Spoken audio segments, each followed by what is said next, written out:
but simply at the age of 15 to 17, when you're out of basic school, you're out in the nowhere and have to take care of yourself. So what is a young educated person supposed to do when they're finished with their school? In my country, no matter how bad things get, you can always work for a McDonald's or at a shopping center or something like that.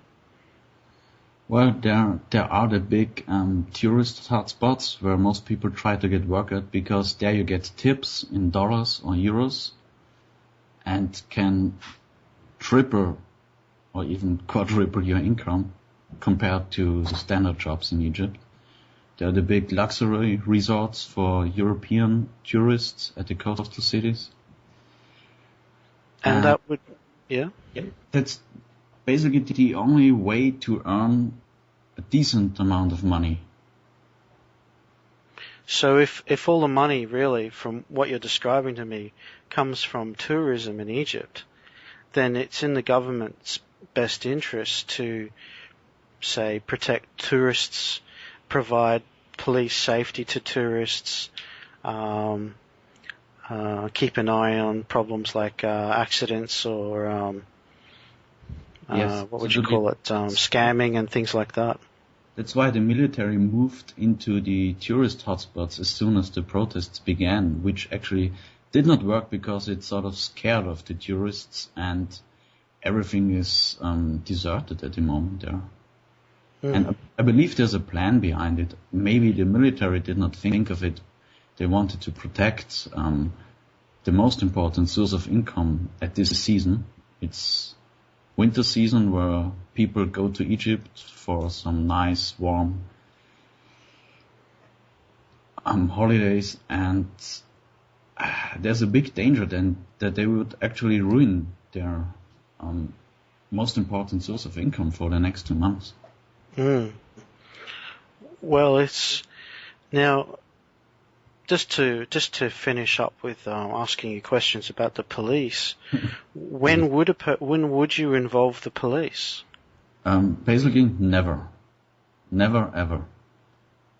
Police is the least respected job you can have in Egypt. Honestly, it's you. Those are the grunts that keep the population down. The army is widely respected, but the police is awful. So what kind of training do they get? Do they have, police universities and schools? And is it difficult to become a policeman? Absolutely not. They do run some background checks. They have special units, riot control, criminal police, secret police, everything. They get some modern education on how police work should be done. The problem is that it's not put to good use. Now, if you were to have a problem with a policeman, would it be possible for you to pay them to look the other way? Yeah, that's what happens, and you don't even have to pay them to look the other way because they do it by themselves. They don't want trouble. As you can see now, many of the rioters that were arrested by the military, I don't know what the English word for is, plundering shops? Looting, I think it's, yeah. Looting, yeah. Many of them actually were wearing police tags and civil clothes. So the policemen themselves are desperate. They're just trying to get and grab what they can while everything is breaking down. Okay. That's why people hate them. They do not protect them. They steal, and people actually have to protect themselves against the police. Let's go back to the party in power. What can you tell me about Mubarak's his party in general?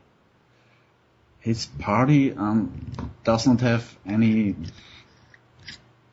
political agenda you could pinpoint them to. It's like all of them in the higher ranks are ex-military or secret police, basically. The party is just some kind of unifying construct around them, but the government has been a military government for the last 30 years. But at the same time, you say it's a military government, but the military are avoiding taking part on one side or the other. Yeah, that's very interesting, and I'm still trying to figure out why. And maybe there are some loyalties coming from the military to Mubarak's family. Mm-hmm. And there is, like in the States, with Marine officer families, the son of a Marine most likely will be a Marine himself in 10 years. And it's the same there. It's like a feudal system divided between the military class, the rich traders, and the rest. So how did he take power? Well, that's an interesting story, and it dates a while back. Egypt until the 1950s was a kingdom. And in the 70s, Egypt regained some territories occupied by Israel. And by then the president was Sadat, and he got thrown over mainly because he sought to make peace with Israel. And that's when Mubarak took power. Now, when Mubarak took power, did he say that one of the reasons he was taking over was because he didn't approve of Egypt making deals with Israel? No, Mubarak made those deals himself. And that's a point I was getting to. That leads to something else. Egypt, I'm sorry if I'm going at length here. Egypt used to be the big unifying Arabian superpower until the late 70s. Then, after several wars against Israel, they made some peace agreements, settled everything, and the USA got involved, and the first Camp David Accords for Peace happened. And they changed from protecting Palestinian agendas towards a more neutral approach and tried to stay out of trouble, basically. And since then, the Palestinians, who before were treated like Egyptians, mostly, they had all the rights Egyptians had and had access to everything, then they started to get oppressed a little by the Egyptian government because they were afraid of radical influence within the Palestinian immigrants. And Iraq took over the role of protecting Palestinian and Arabian national assets.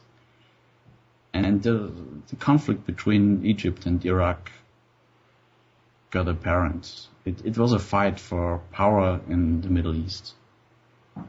Well, and Iraq has also had a long rivalry with Iran as well, hasn't it? Yeah, I'm sorry. All regulations treating Palestinians as nationals, for example, were to be annulled, and the ministries quickly applied the new rules. And since then, Egypt's political stance is more like, try to settle with Israel, get huge amounts of money from the USA for military development. And they gained a lot of new enemies. And one of the Egyptian ministers, the cultural minister, I believe, got assassinated by the Palestinian Abu Nidal group back then, and that's when all relations towards Palestinians simply were broken up. And Syria has always exerted an influence on Palestine as well, hasn't it? Yes, they do. There's also some religious mishap between Shiites and Sunnis as well. Iran got involved after their revolution, which happened around the late 70s, if I recall correctly, 1978, something like that. And that's Egypt's big pride, was being a superpower, keeping Israel at bay, and this image of themselves started to crumble, and the own population got a little desperate about that. But there were some economic improvements, more schooling, and for a while everything seemed okay until the early 90s. So the government successfully covered up most of the internal problems by simply pumping money out. But the corruption did not cease, it did grow at the same time, and that's the big problem that lead to today's problems. Now, a lot of international media links the severe upheaval in Tunisia to the changes in Egypt now. Do you think that's true? Yes, absolutely. That's where Al Jazeera steps in again. Without their broadcasts and the reception by the Egyptian civil population, these riots would not have happened. It is the open media allowed by the Egyptian government itself that led to the situation today. And the Tunisian revolt proved that change would be possible, and they tried, and they might succeed. So, what kind of world do you think? How do you think Egypt will change if it does manage to change the government?